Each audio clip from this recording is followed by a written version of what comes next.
minutes. 5, 4, 3, 2, 1, 0. Ignition. Liftoff. Major Keyhole, as author of the book Flying Saucers Are Real. I thought, well, maybe something's wrong with my eyes. Ça reflétait la lumière, c'était vraiment énorme. Il y avait quelque chose qui n'était pas logique. We have not been hiding anything. Dans ce dossier, je doute de tout. C'est comme s'il venait nous voir. L'inexpliqué est toujours là. Depuis 70 ans, on signale partout sur notre planète des lueurs étranges dans le ciel. Dans les années 40, on les appelait soucoupes volantes. Aujourd'hui, les soucoupes sont devenues des ovnis, des objets volants non identifiés. Prototypes secrets, méprises, phénomènes météorologiques inexplicables ou encore visiteurs venus d'ailleurs, préparez-vous à vivre un voyage surprenant dans un monde inconnu. Entre mystère et secret, la fascinante histoire des ovnis. Une série réalisée par Frankistas et Bawandine. Les autorités de la force aérienne ont estimé qu'il n'y avait rien de ridicule dans le fait que des milliers de gens aient observé certains phénomènes. Il n'était donc pas ridicule non plus de tenter de découvrir la cause de ces observations et l'origine des phénomènes. 3e épisode, l'anomalie belge.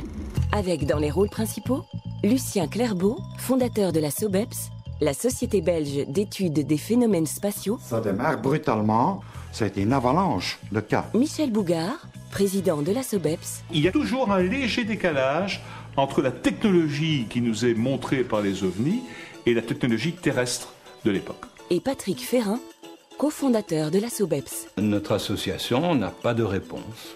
Nous ne savons toujours pas ce que c'est.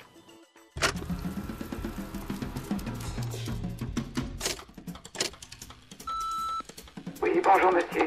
Je vous téléphone pour vous informer que mon mari a vu quelque chose de tout à fait incroyable la nuit de lundi 21 au mardi 22 aux environs de 11h30.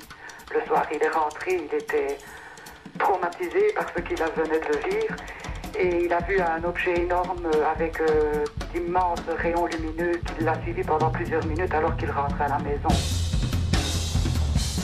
Vous voyez la tombe romaine ici à droite. Oui. Là, j'ai aperçu, disons, une luminosité, mais vraiment extraordinaire. C'est vraiment clair sur le sol, comme au mois d'août, à midi, en plein soleil, comme maintenant, si vous voulez, à midi. Alors. Sur à peu près, disons, entre 2 et 3 kilomètres. C'était inimaginaire, parce que quand on va être à la tombe romaine ici, enfin, passer le carrefour, si vous voulez, on voit pratiquement jusqu'à la limite d'Ambresin, et là, on voit sur 2 km, 2 km 500, et là, je vous jure, vous auriez ramassé une aiguille disons, sur le sol, il vient de clarté inimaginable. Inimaginable. Une fois que le phénomène lumineux s'est présenté, il n'y a pas eu de perturbation à votre moteur, aucune. Les phares non plus. Très bien. Et alors, le phénomène lumineux s'est déplacé à la même allure que votre voiture. À la même allure que la mienne. Et volait, disons, à la même vitesse que moi. Et quand vous vous êtes arrêté, ça s'est arrêté aussi. Vous redémarrez, ça redémarre. Quand j'ai repris ici le virage, ici à gauche, l'engin est parti vers la direction d'Ambresin. L'engin est passé au-dessus des peupliers, je précise bien, et est revenu directement du bon où vous voyez, disons, après la clôture, quoi, au petit virage que vous voyez ici à 80 mètres. Directement se stabiliser directement au-dessus de mon véhicule. C'est là qu'à ce moment-là que j'ai eu très peur. Je vous le cache pas.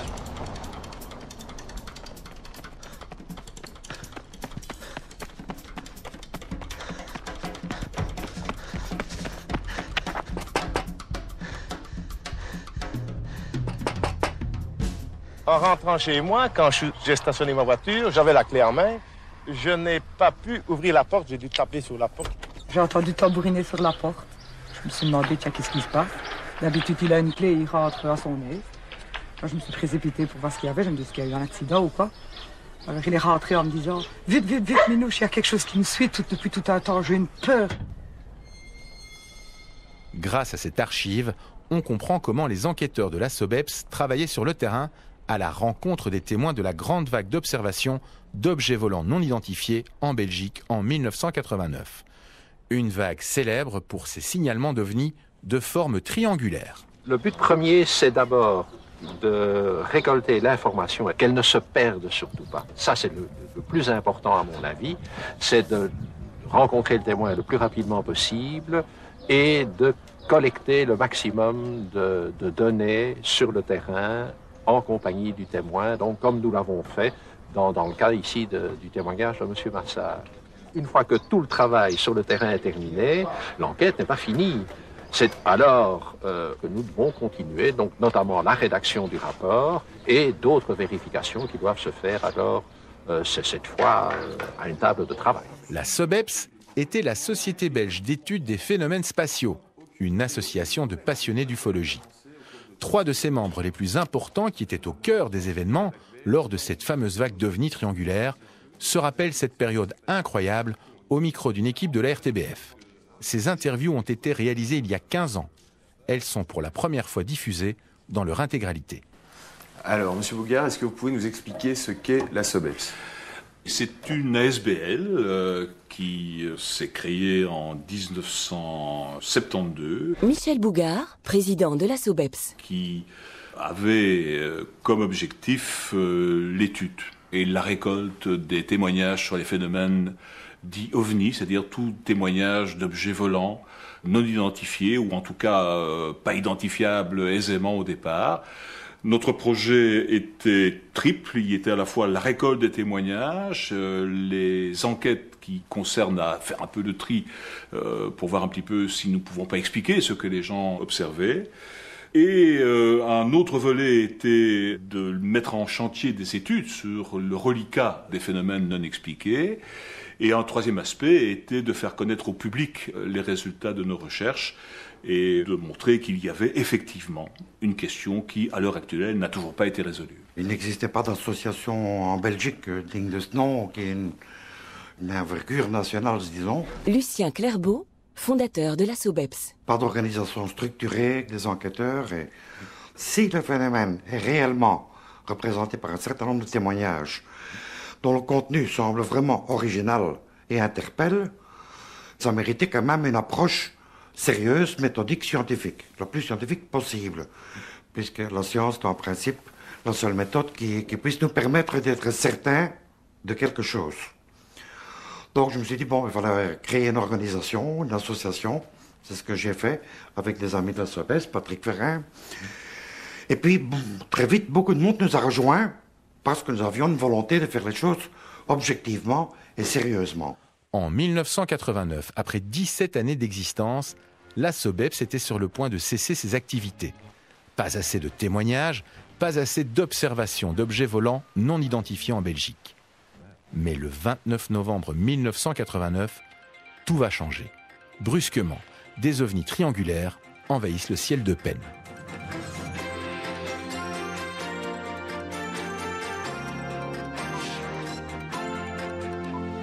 À 17h24, on arrive au lieu du Libermé.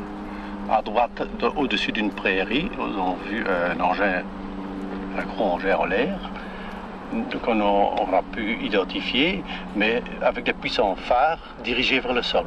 On aurait presque dit un grand avion en forme de triangle. Et il se trouvait à quelle hauteur?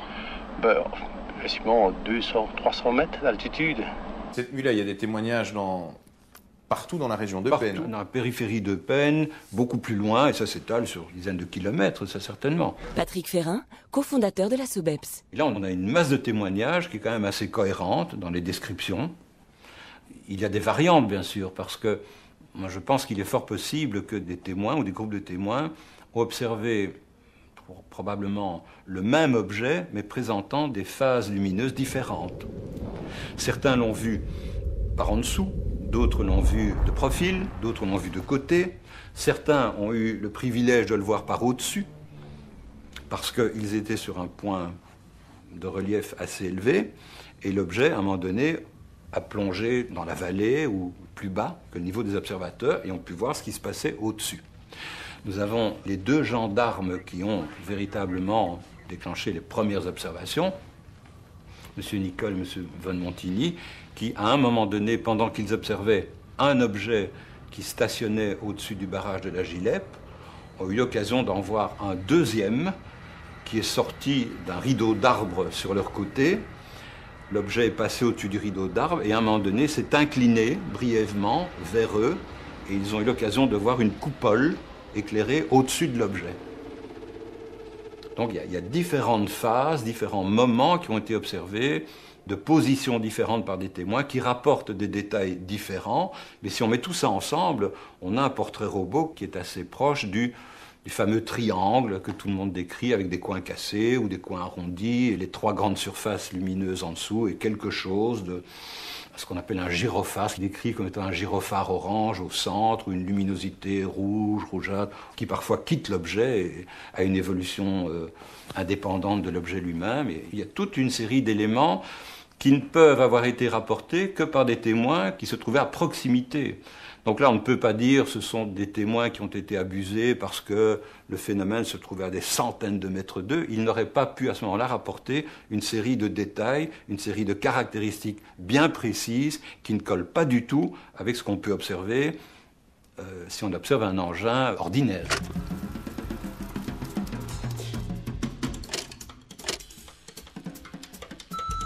À peu près à hauteur de l'antenne du bureau de police, j'ai vu un engin avec 2 phares devant, une lumière excessivement vive, blanche. Et alors on voyait très bien les hublots. Je ne saurais pas dire le nombre, hein, mais c'était assez impressionnant, 5, 6 ou encore plus. Puis il y avait 3 phares, 2 devant, avec une lumière excessivement vive, 2 devant, 1 derrière. En dessous, je dirais presque au centre du triangle, hein, il y avait un phare clignotant orange. Et derrière, c'était plutôt arrondi. Ça démarre brutalement et novembre avec 89. un phénomène qui est décrit comme des objets énormes, triangulaires, quasi silencieux, faisant souvent des vols stationnaires ou des vitesses très inférieures, très en deçà de la vitesse minimale des avions. Moins de 300 km/h par exemple, en général. Le F-117, le stealth américain, ne peut pas voler en dessous de 370 km/h, où il n'a plus de portant sur l'air, il s'écrase. Or, ici, on a affaire à une multitude de témoignages de gens qui disent on a fait des engins quasi silencieux, qui s'arrêtent, qui font des vols stationnaires, qui se relèvent, toutes sortes de caractéristiques de vol, apparemment, à première vue, incompatibles avec un engin artificiel humain connu. Donc, le phénomène semblait original. Alors généralement, les ufologues enquêtent sur des cas qui se sont déjà produits. Vous, à la SOBEPS, vous avez pu vivre les événements en direct. Vous êtes peut-être la seule association ufologique au monde qui a pu vivre une vague d'OVNI, peut-être une des plus importantes de la planète, en live, on va dire. C'est tout à fait vrai. Les circonstances géographiques expliquent, je pense, cette chance que nous avons eue de pouvoir, entre l'automne 1989 et le printemps 1991, de pouvoir vivre effectivement au jour le jour et en direct des événements ufologiques particulièrement importants pour la Belgique, de pouvoir intervenir malheureusement toujours après coup, parce que ça reste un des gros points noirs, je dirais, de la recherche ufologique, c'est que nous sommes malheureusement pour l'instant des chercheurs qui interrogent des témoins après que les événements se soient produits. Donc même si nous avons vécu les événements en live, nous n'avons pas pu les investiguer au moment où ils se déroulaient, et nous n'avons donc pas de mesures, de documents définitivement probants. J'ai récolté à peu près une 60aine de séquences vidéo et à peu près autant de photographies, mais qui malheureusement constituent une base de données sur laquelle on ne peut pas travailler parce que les documents sont de très mauvaise qualité, hélas. Et c'est dû à quoi, ça ? C'est dû au fait que la plupart du temps, les témoins filmaient des phénomènes lumineux sous un ciel nocturne. C'est pas simple à photographier.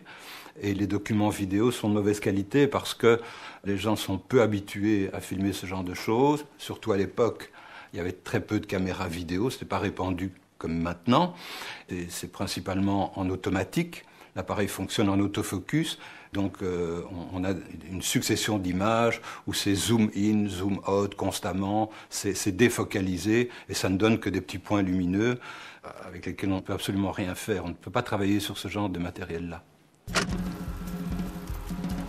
Je vois pas la forme, hein. Je vois juste les 3 lumières blanches ça, et une lampe rouge clignotante. Je me dis, tu vas quand même sortir de la voiture pour un peu voir ça. Et il passe au-dessus de moi. Au-dessus, vraiment au-dessus de moi. Le gyrophare rouge qui quitte l'engin, qui revient, on est en pleine science-fiction. Qu'est-ce que c'est ? Je crois que c'est important d'essayer de tout mettre en œuvre pour comprendre ce qui se passe. Mais s'il n'y a pas de dossier qui se constitue, comme nous l'avons fait, cette vague serait passée inaperçue. Et ça, j'estime que c'est grave. Bonjour, Clairbeau, ici de la SOBEPS. Vous pouvez me consacrer quelques instants? C'est sur la face B. Il y en avait qui clignotaient, d'autres qui étaient allumés non-stop. Et tout d'un coup, mais ça a pris un quart de seconde, il n'y a plus ni le réacteur ni les lumières. Tout ça s'est coupé, alors qu'ils n'étaient pas très loin de nous. Ce qui saute aux yeux quand on s'intéresse aux témoignages ou quand on s'intéresse à la vague belge, c'est que le phénomène, on a l'impression qu'il veut se faire voir, mais que d'un autre côté, il est totalement insaisissable. Ah, vous avez fait une remarque excessivement pertinente. C'est effectivement des grandes caractéristiques, non seulement, je dirais, de la vague belge, mais du phénomène OVNI en général. Michel Bougard, président de la SOBEPS. Ce caractère ostensible, dans la plupart des grandes journées d'observation, et même dans des cas plus isolés, c'est un phénomène qui ne se cache pas, qui est parfaitement visible, des lumières absolument sensationnelles à voir, une évolution qui est souvent décrite comme majestueuse, très lente. Donc le phénomène se montre, mais il reste insaisissable. Il apparaît brutalement quelque part, il va se manifester pendant quelquefois plusieurs minutes, et puis il va disparaître brutalement également.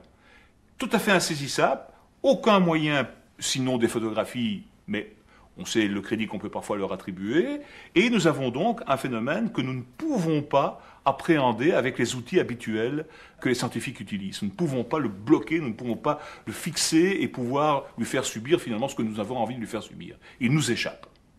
Et si on sort des frontières de la Belgique et qu'on retourne un peu dans le passé et qu'on voit qu'il y a eu d'autres vagues d'OVNI, évidemment, depuis plusieurs années, au début du siècle par exemple, aux États-Unis, il y a eu la fameuse vague des airships. Les gens sont sans doute de bonne foi aussi à cette époque-là, mais ils voient des espèces de dirigeables un peu plus perfectionnés que ce qu'ils connaissent. Et en Belgique, on a l'impression que c'est pareil. C'est quelque chose qu'on ne connaît pas, mais qui ne sent pas non plus si Star Trek ou science-fiction que cela. On a l'impression que c'est quelque chose qu'on ne connaît pas, mais qu'on pourrait peut-être connaître. Bon, comme vous dites, c'est peut-être seulement une impression, mais le fait est que quand on prend maintenant un peu de recul sur ce type d'événements, on constate, c'est vrai, comme vous venez de le dire, que ce qui nous est montré, là, vous voyez, je fais déjà un pas dans peut-être une des hypothèses possibles, en tout cas, ce que l'on voit, ce qui est décrit par le témoin, est toujours quelque chose qui est en dehors de la technologie du moment où l'observation se fait, légèrement en avance, mais jamais trop pour rentrer dans le domaine de la science-fiction. Ce sont des dirigeables que l'on observe à la fin du 19e siècle, alors qu'ils vont seulement être capables de voler au début du 20e. Et ce que l'on vient de nous décrire ici en Belgique il y a 15 ou 20 ans, eh bien, nous ne le voyons pas encore dans le ciel pour l'instant. Nous n'avons pas encore d'objet capable d'avoir ce genre de performance. Mais peut-être que ça viendra. Donc, il y a effectivement toujours un léger décalage entre la technologie qui nous est montrée par les OVNI et la technologie terrestre de l'époque. Pas mal de scientifiques, spontanément, nous ont rejoints dans notre travail. Lucien Clairbeau, fondateur de la SOBEPS. Et ça, c'était important parce que sans l'appui des scientifiques, je ne vois pas ce qu'on aurait pu faire de plus que de constituer des dossiers, s'ils n'ont pas un prolongement d'analyse, d'études, au niveau de ce qui est scientifiquement analysable éventuellement. Bien que, on dit toujours, au fond, le témoignage humain n'a aucune valeur puisqu'il est interprétable et qu'il n'y a pas de mesure enregistrée, scientifiquement analysable. Je suis d'accord, mais en justice, quand vous avez 5 témoins d'un accident de voiture, le problème est le même. L'accident de voiture, il a bien eu lieu. Il y a bien eu des dégâts. Et par bribes et morceaux, certains témoins ont vu certaines parties de cet accident. Et donc on essaye, en justice, de se servir de ça pour éclairer le problème, mais pour délimiter les responsabilités. Bon, au fond, on a fait la même chose, du recueil d'informations au niveau de témoignages. Il n'y avait que nous en Belgique pour recueillir cette information.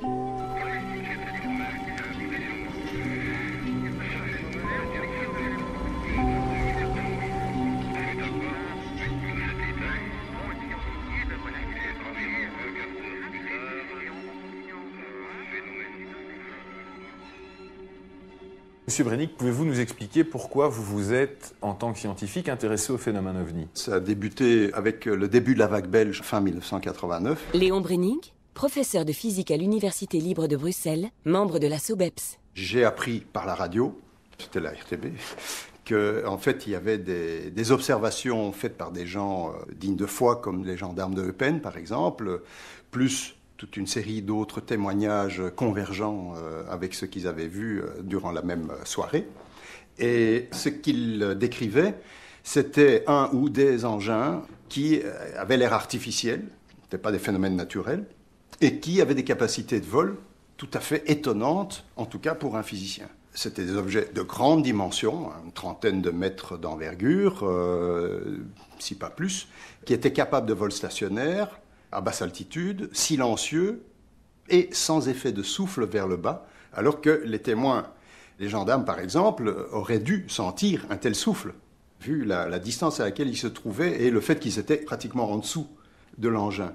Donc un physicien devait se poser la question, mais quitte à arriver à la conclusion que c'est un prototype d'une armée quelconque. Première hypothèse envisagée, je pense que dès les premières heures, lorsque nous avons été informés des événements qui s'étaient déroulés à Eupen, nous avions un peu le sentiment que la plupart des gens avaient probablement vu un prototype.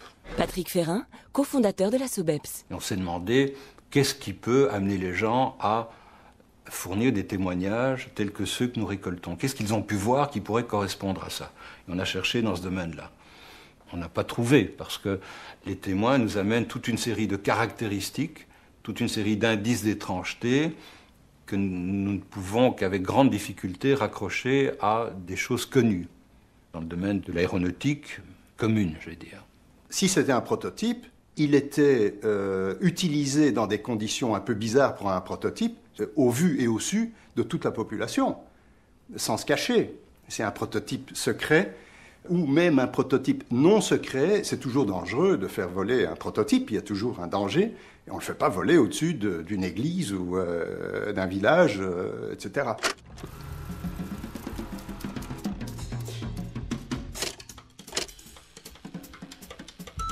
Hier soir, j'ai observé dans la région de Bièvre 2 phénomènes lumineux. Le premier était composé d'une immense coupole de couleur orange. Un phénomène rouge a commencé à se manifester. C'est tout. On a pensé très vite à des plus légers éclairs. Donc c'est la catégorie dirigeable. Il y a même des engins un peu curieux qui sont annoncés dans des revues spécialisées, en cherchant un petit peu, qui sont des hybrides, des engins qui allient la technologie du dirigeable avec des engins à structure rigide, etc. Seulement, il faut savoir qu'il y a énormément de dessins, il y a énormément de projets, mais qu'on n'a jamais vu évoluer nulle part, finalement. Il y a des très grosses sociétés qui ont engagé des capitaux énormes, des sociétés comme Westinghouse, comme General Electric, comme Dunlop à l'époque, etc., pour développer des dirigeables qui servent notamment à la surveillance du territoire américain. Il y a des sociétés qui ont développé des projets gigantesques, qui avaient des ambitions un peu pharaoniques. Ça a donné lieu à des engins tout à fait extravagants, mais qu'on n'a jamais vu voler. D'autre part, s'il y avait eu à l'époque des engins qui étaient des prototypes de dirigeables semi-rigides, donc hybrides, on devrait actuellement voir ces engins utilisés de manière courante. Pour le transport de fret, par exemple. C'est des engins qui peuvent faire, disons, qui peuvent arriver jusqu'à 300 km/h. On se dit que ça serait beaucoup meilleur marché, surtout à une époque où le fuel devient très très cher, de pouvoir, disons, compenser une partie de l'énergie qui sert à maintenir l'avion en l'air par le fait d'être un plus léger éclair. Donc ça devrait être utilisé. Or, on n'en voit aucun. Donc c'est, à mon avis, très très très peu vraisemblable.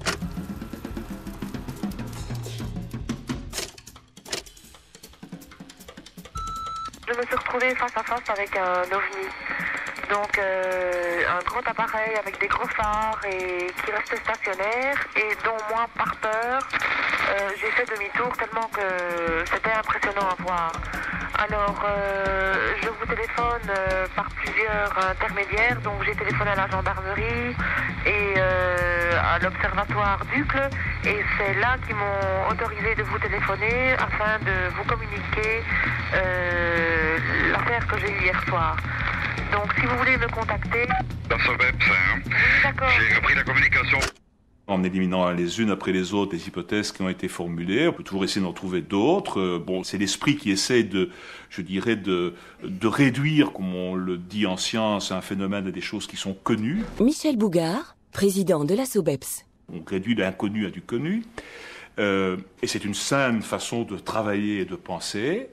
Mais quand on a épuisé, je dirais, toutes les hypothèses réductrices, il faut faire preuve aussi parfois d'un peu d'imagination. Ça aussi, c'est la démarche du scientifique. C'est que une fois qu'il en est réduit à se rendre compte qu'il bute toujours sur des choses qui sont impossibles, il doit élargir maintenant son champ un petit peu de réflexion et songer à autre chose. Bon, et c'est là qu'il faut faire preuve d'audace.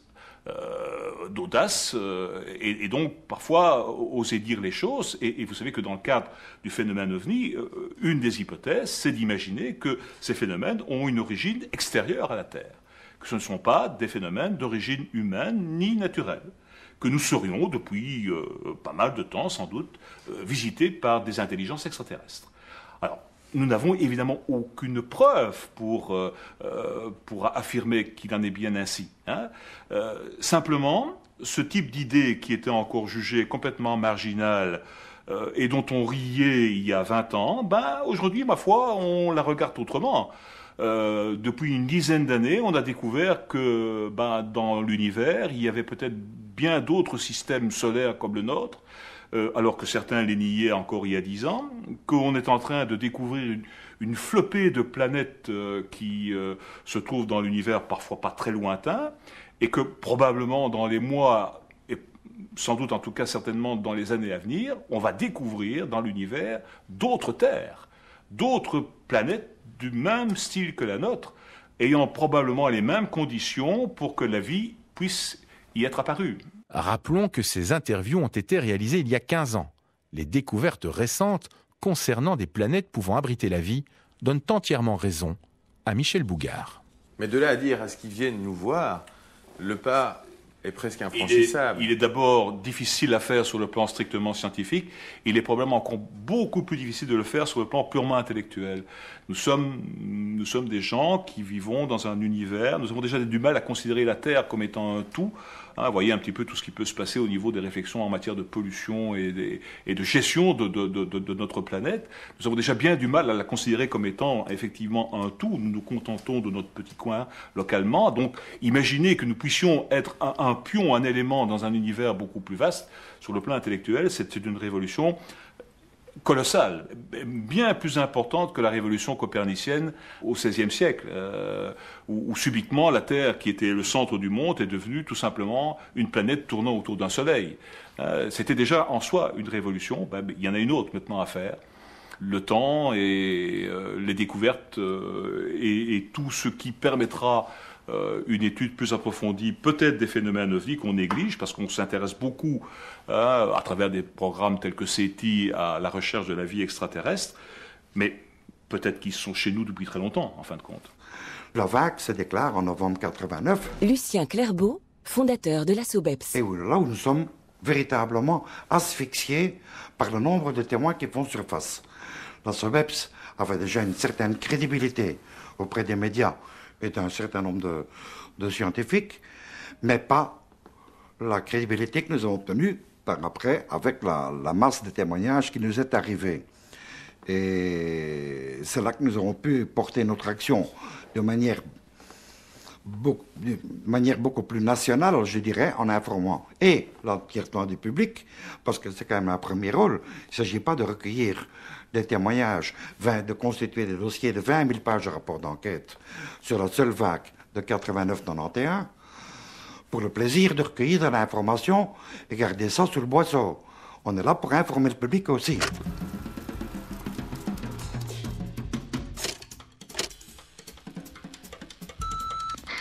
Il faisait noir à 11h10 du soir, on était sur la route et moi j'ai vu une masse noire tout d'abord.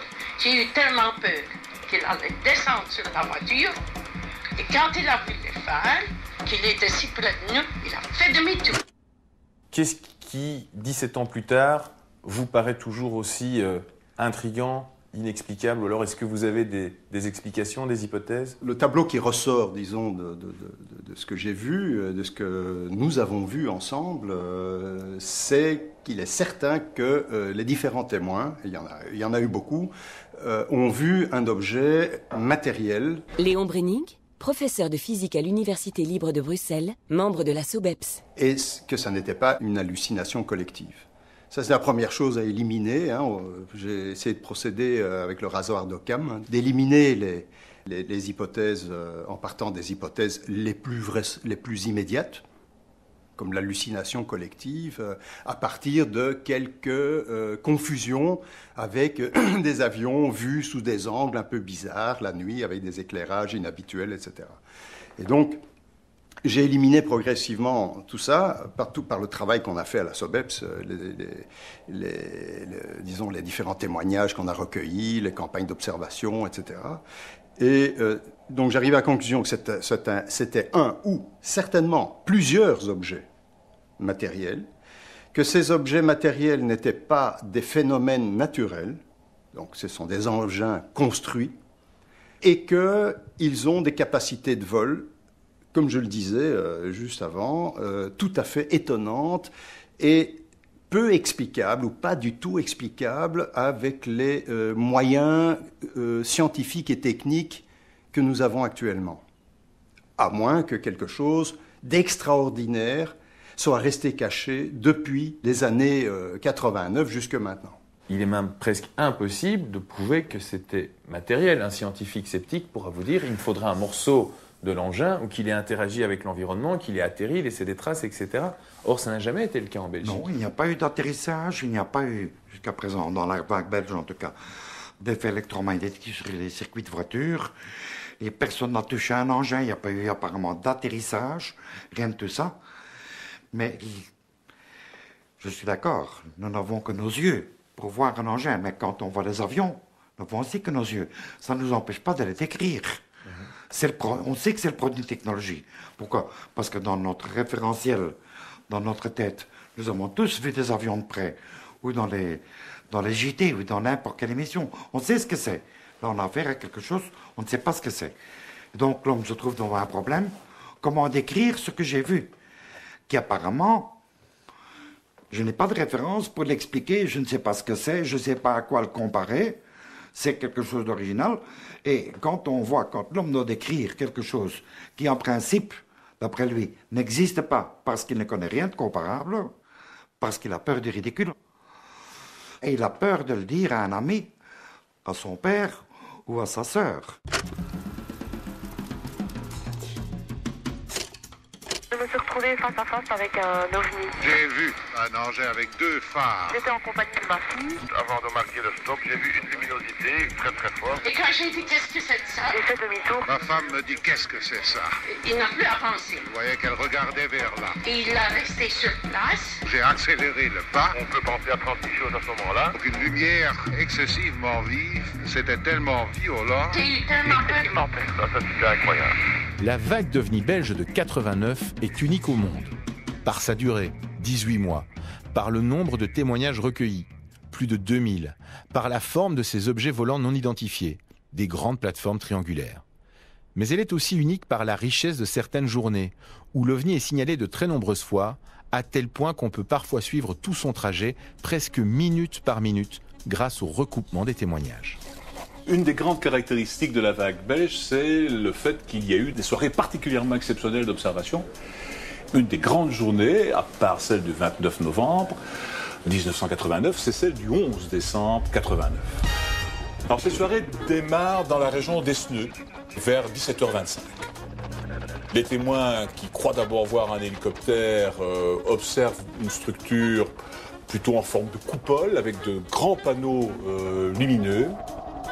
Et c'est un objet qui se dirige vers le nord et on va effectivement trouver des témoins un peu plus au nord ici, à Tilf, quelques minutes plus tard. On va également trouver des témoignages du côté de Troo.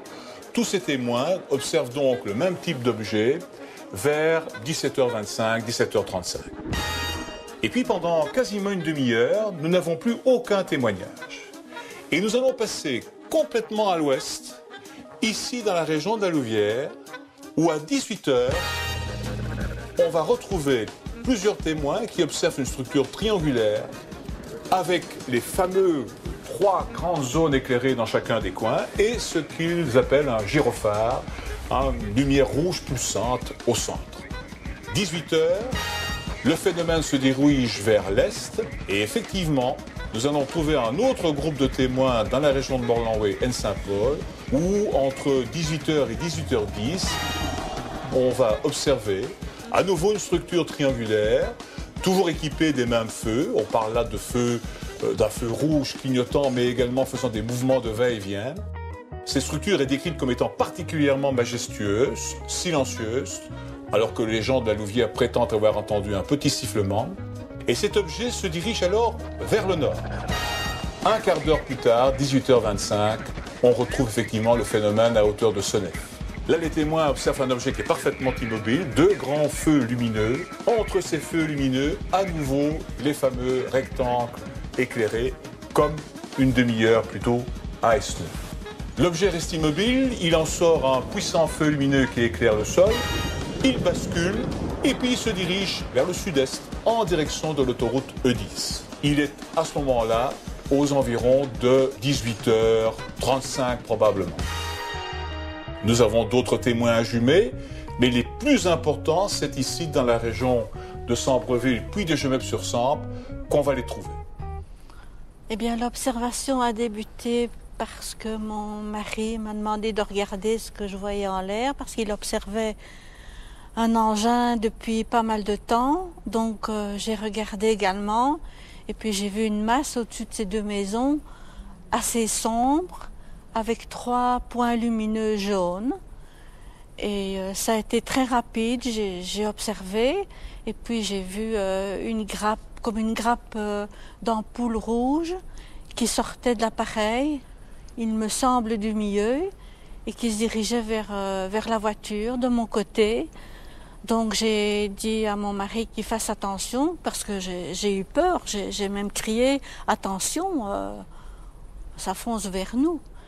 Et aussitôt, il a freiné un petit peu, et puis ça a fait demi-tour et c'est rentré dans l'appareil. Moi, j'ai vraiment eu l'impression que c'était comme une détection qui venait vers nous, mais c'est mon impression personnelle, c'est tout. Je n'en croyais pas mes yeux, j'étais vraiment étonnée et très attirée à regarder. Et vous estimez la distance de cette grappe à combien quand elle s'est approchée de votre voiture? À 3-4 mètres. Aussi près? Oui. Là, il est entre 18 h 30 et 18 h 45. Fin du témoignage à Gemep. 18 h 45, 18 h 50, quasiment au même moment, ou à quelques minutes plus tard en tout cas, un autre témoignage capital de cette soirée du 11 décembre. Nous sommes cette fois-ci à Ernage. Il y a, je pense, une bonne dizaine de kilomètres. Je crois que c'est 16 kilomètres entre Gemep et Ernage. Ernage, 18 h 45, 18 h 50. C'est la fameuse observation du lieutenant-colonel Hamon.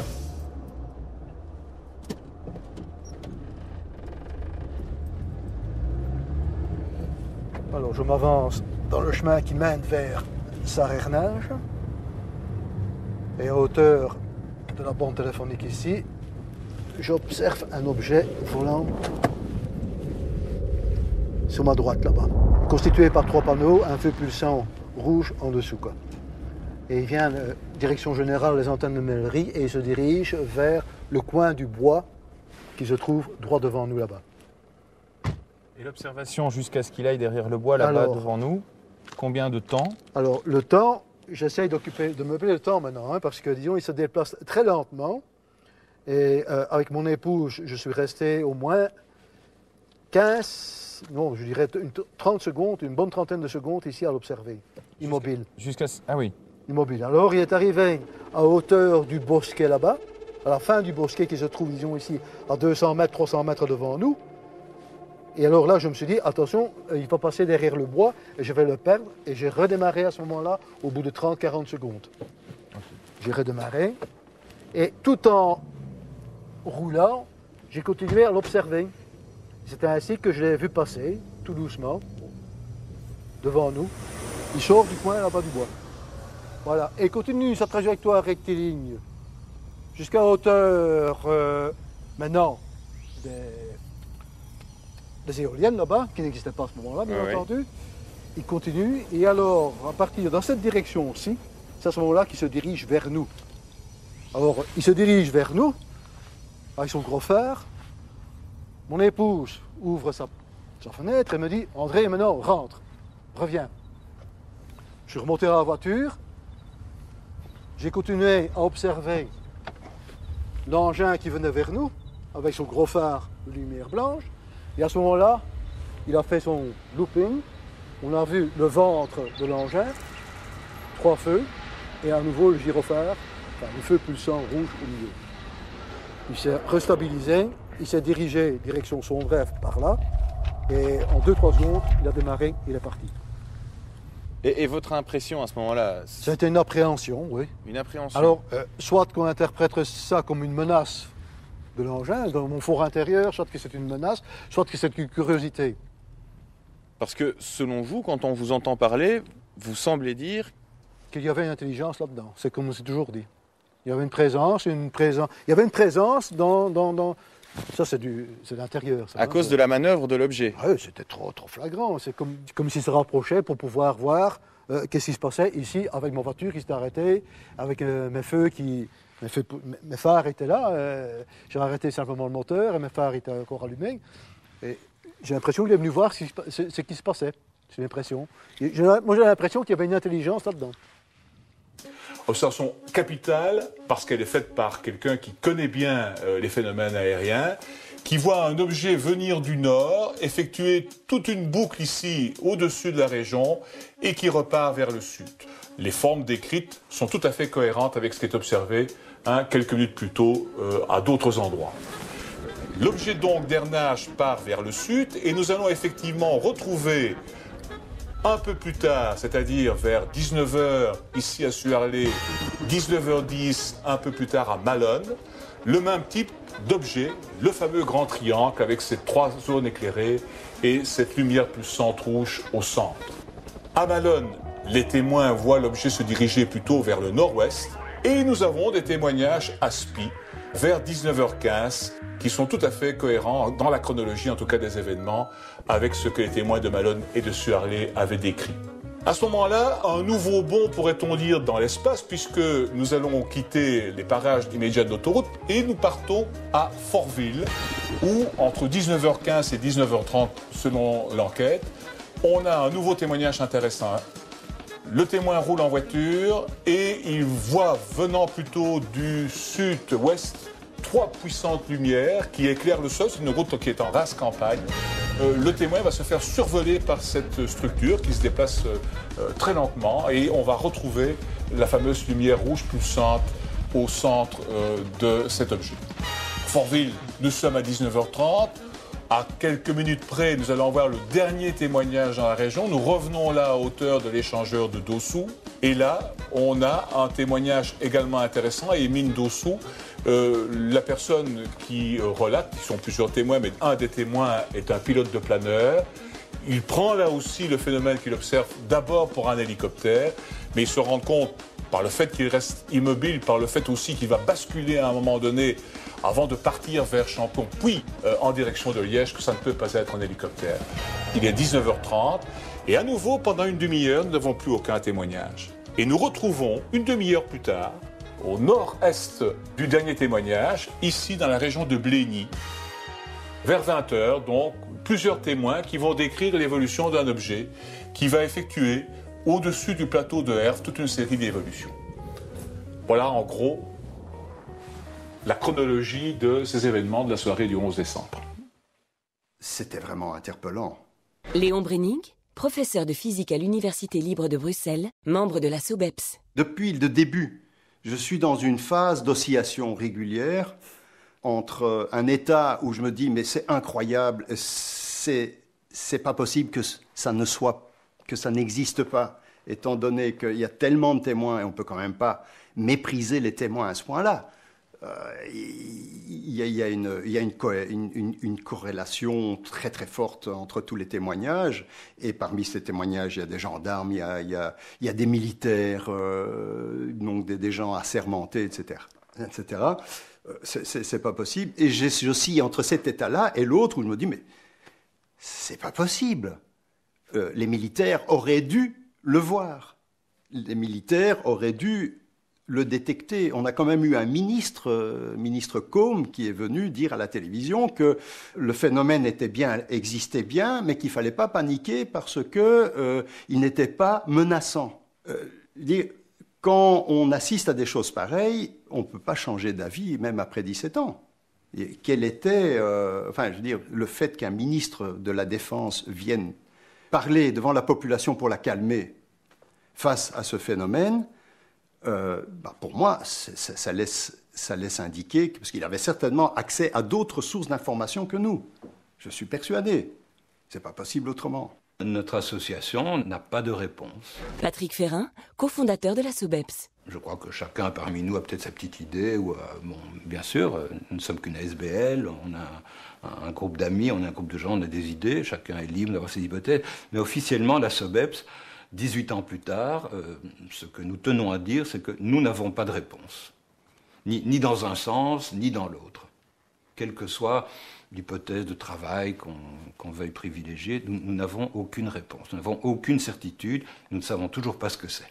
J'espère qu'un jour, on nous dévoilera peut-être un petit peu plus d'informations, peut-être venant de l'OTAN ou des Américains, ou peut-être même de l'armée belge. Je ne suis pas convaincu qu'elle ait tout dit. Même si je pense que des gens comme le colonel de Brouwer étaient des gens absolument honnêtes, intéressés, sincères, etc. C'était, à mon avis, là où il y a eu rétention d'informations, c'est à un autre niveau. Au fond, on tourne en rond. Lucien Clerbeau, fondateur de la SOBEPS. On constitue des dossiers, il n'y a pas de preuves suffisamment scientifiquement analysables. Et donc, tant qu'il n'y a pas de preuves suffisamment scientifiquement analysables, vous ne pouvez pas mettre le gouvernement ou le ministre ne peut pas mettre en place des structures parce que ça ne va jamais être voté du fait que la réalité et l'originalité du phénomène n'est pas suffisamment établie. Donc il ne peut pas y avoir de volonté politique. Mais jamais on aura suffisamment d'éléments à caractère scientifique s'il n'y a pas cette volonté politique de faire quelque chose. Voilà ce qui explique en fait pourquoi finalement des civils se chargent de ce problème dans le monde entier, mais qui finissent par avoir plus ou moins une action comme on essaie d'en avoir une en Belgique. Mais ce n'est pas suffisant pour renverser la vapeur et pour responsabiliser les autorités. Et finalement, au bout de toutes ces années, vous avez décidé d'arrêter. Nous avons décidé d'arrêter, de dissoudre l'association parce que ça fait 17 ans au-delà de la vague que nous avons tenue. La SOBEPS était un périodique à laquelle nous abonnés. Le seuil je ne veux pas dire de rentabilité, mais qui permettent à l'association de vivre est en deçà des sommes d'argent qu'il faut payer pour une revue, pour les bureaux, pour tout. Et nous ne pouvons pas continuer à faire face à ça. D'autre part, nous ne voulons pas non plus. Les événements sont devenus beaucoup plus rares depuis la fin de la vague. Le phénomène continue de se produire. Il y a toujours des observations récentes. Il y a 2, 3, 5, 10 cas par an d'observations rapprochées, dont le contenu est parfaitement compatible avec ce qu'on a connu pendant la vague. Mais ça ne représente pas une densité énorme d'observations qui nous aurait permis de continuer à aller plus loin. C'est-à-dire toujours dans le sens responsabilisation des autorités. Mais on ne peut pas attendre indéfiniment, encore une fois, ça ne dépend pas de nous, mais du phénomène lui-même. Si le soufflet est retombé, nous n'avons évidemment forcément plus une véritable action possible sur les choses. Et donc là, c'était en quelque sorte notre action, parce que je dis encore une fois, tout le monde a été 100% bénévole, tout cela n'a rien coûté aux citoyens, on a fait un travail gigantesque, mais tout ça, c'était pour faire avancer le problème, la compréhension des choses. Et c'est une ASBL comme la nôtre, fût-elle scientifique, ayant des collaborations scientifiques d'éminents professeurs, etc., malgré tout, c'est évidemment de loin insuffisant pour traiter un problème de cette envergure-là. Ce sont les autorités qui doivent prendre le relais. Mais la volonté n'y sera jamais. La volonté politique n'y sera jamais parce qu'il n'y a pas suffisamment de preuves scientifiques suffisamment fortes. Dernière question, vous pensez qu'un jour, on aura la solution, l'explication ? C'est plus que probable. Michel Bougard, président de la SOBEPS. Si on voit un petit peu comment les sciences ont pu évoluer, et qu'on se réfère notamment à l'histoire des sciences, on voit que beaucoup de questions qui paraissaient d'une complexité totale, qui étaient même insolubles, qui étaient un amalgame de faits complètement disparates, quand on a proposé une explication qui était la bonne, eh bien tout ça est devenu lumineux. J'ai un exemple qui me passe par la tête, et qu'on relie d'ailleurs assez souvent au phénomène OVNI, ce sont les météorites. Pendant des siècles, on a cru que ces morceaux de cailloux qu'on trouvait dans le sol étaient probablement ce qu'on appelait des pierres de foudre. C'était le résultat de la chute de la foudre dans le sol, ou alors c'était des choses un peu mystérieuses qui étaient associées à des légendes, à toute une série de mythes. Et on n'imaginait pas que des pierres pouvaient venir du ciel. Le ciel est quelque chose de parfait, il ne pouvait pas y avoir des cailloux qui venaient du ciel.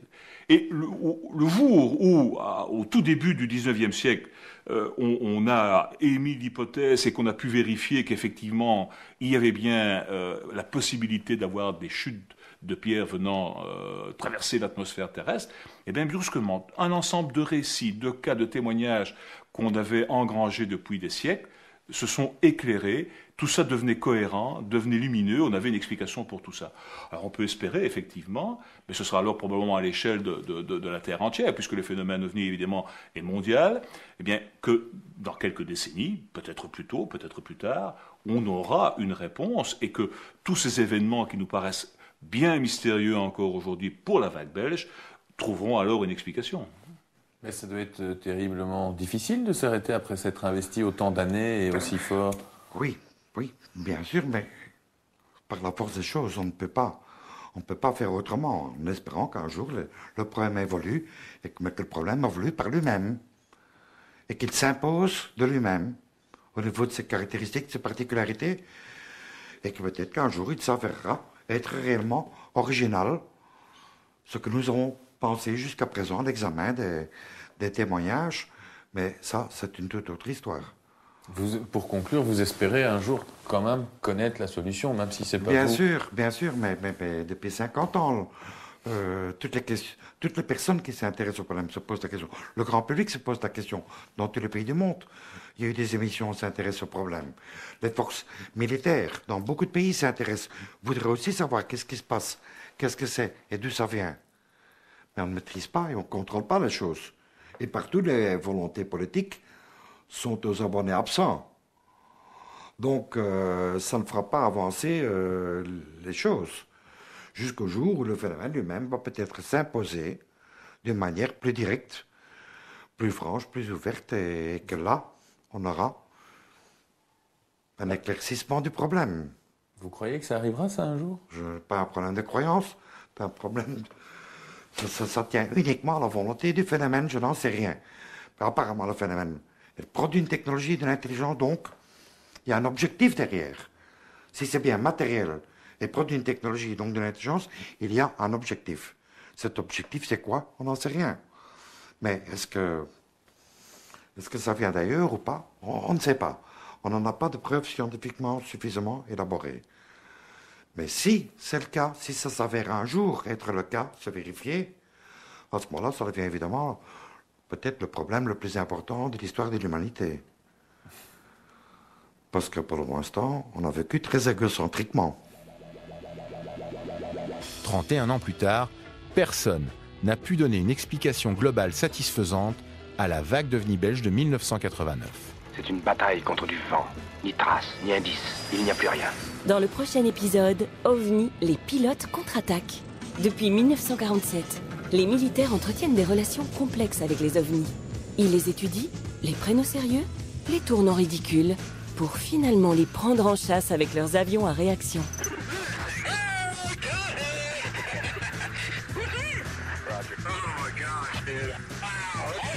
Tous les épisodes de la série consacrée à l'histoire des OVNI sont disponibles sur Ovio ou téléchargeables sur la page podcast du site lapremière.be.